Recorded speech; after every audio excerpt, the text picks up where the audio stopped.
I'm Emma Williams. I'm the founder of Matthew's Friends and I'm also Matthew's mum. And I'm going to be talking through some alternatives for sweet things today. And this is for when you're preparing for the diet or maybe just wanting to lower your carbohydrate intake anyway as a family. So I'm going to give you a few alternatives and some things to think about that maybe you can try before going down the ketogenic diet road. So first off, we're going to talk about maybe alternatives to flours. And here we've got coconut powder that can be used for baking and for making pancakes and things like that. So that's quite a good one. We use that quite often.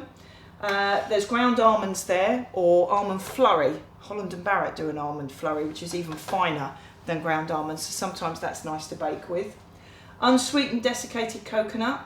You'll see that coconut does feature quite heavily in some things because it is a lot lower in carbohydrate. So those are kind of the favourites we use for flour replacements. For sugar type replacements, here we use things like Da Vinci syrups. So they are a sweetener, and you can use these to flavour coffees, to flavour milkshakes, all that kind of stuff. So they're quite useful to have, and you can get a free sample of one of those from Matthew's Friends. We've got things like Natvia icing sugar here, again available from Matthew's Friends if you want to try it. And you can use this to ice cakes. So if you like to do a little bit of icing or baking, you can use a little bit of that. Liquid sweetener we use quite a bit of on the ketogenic diet because obviously you can't use sugar. And like I say, if you're trying to lower your sugar intake anyway as a family, you're going to be needing to look at maybe some sugar alternatives if you can't wean yourself off completely. Another one we use if you want to use a granulated sugar for baking is Truvia. So that can be quite useful. We have things like Walden's chocolate syrup here. So if you do like pancakes with a little bit of chocolate syrup on, that's quite a good one to use. If you're on the ketogenic diet, obviously discuss all this with your dietitian first, because there may be products that she will recommend that you use after you've been established on the diet for a bit. But if you're preparing for the diet, then these are all things that you can try beforehand, and a lot of them are available from Matthew's Friends, so you can get a free sample without having to spend any money out.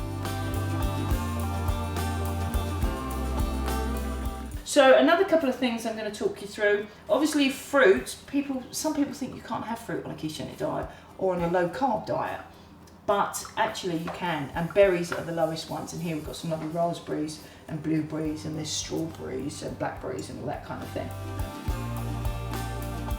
Now, chocolate. Chocolate's the big favourite. Now, let's face it, we all can't live without a bit of chocolate. I know I can't. 85% chocolate. Now, I've got this version here, but there's lots of different 85% types. The higher the percentage, the lower in carbohydrate. Now, if you're anything like me, who's got a really bad sweet tooth, you might have to wean yourself onto this. So I would suggest that if you eat milk chocolate, go over to dark chocolate. Once you've got used to that, start stepping your chocolate grades up. So maybe go up to 70% and then see if you can get to 85. There is a 90% chocolate, even I can't make it that far, but I can make it to 85%. So that's quite good because that really lowers your carb and you can have some chocolate as well. Other things that I've got here is coconut cream.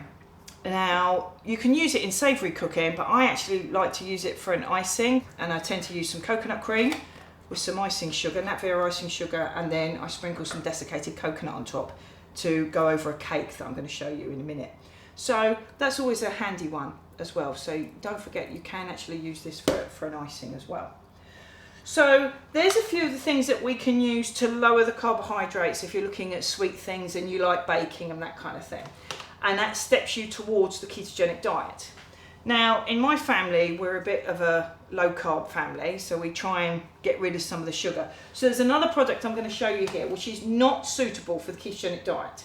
But if you're going to use it for getting sugar out of your diet or reducing carbohydrate, I'm going to show you this product because it's one of the favourites. It's what I use in my baking. So it's xylitol. It is a polyol, hence why we don't recommend it on the ketogenic diet. It's granular and it's very useful. So you normally don't need as much of it in the recipe as the recipe dictates. So if it says 100 grams of sugar, I probably would only use 70 grams of xylitol, if not a bit less. So it is a useful product if you're trying to get sugar out of your diet. When you first start using it, build yourself up to it. Unfortunately, all these polyols and sweeteners can have a little bit of a nasty effect on your tummy. So, but after a while you do get used to it. But it's an option. I must admit, it's a favourite in my family because I do low carb cooking. So that's another option for you as well. But I really wouldn't use this on a ketogenic diet unless you've had discussions with your dietitian beforehand. Now I'm going to move on to a cake that I've made. This is a gluten-free, low-carb, dairy-free coconut and apple cake.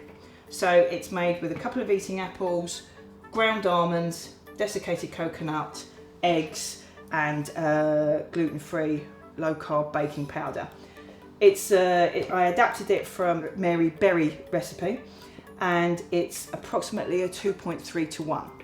You can use it as a pudding, you can use it as a piece of cake, you can ice it. Again, this is where I use the coconut cream icing and some desiccated coconut with some Natvia and just sprinkle that over the top. I've used a bundt tin for this particular cake, but you can make it as a round or you can make it as individual muffins. It's entirely up to you. In fact, sometimes having the same cake recipe but doing it in a different shape all of a sudden makes it a lot more attractive. So think outside the box when you're doing your cake. Even if it's the same recipe, maybe serve it as a pudding with a few berries and some whipped double cream or some clotted cream because it goes just as nice. So what I'm going to do now is I'm going to cut you a slice so you can have a look at what it's like. And this cake is a firm favourite with both Alice and Matthew.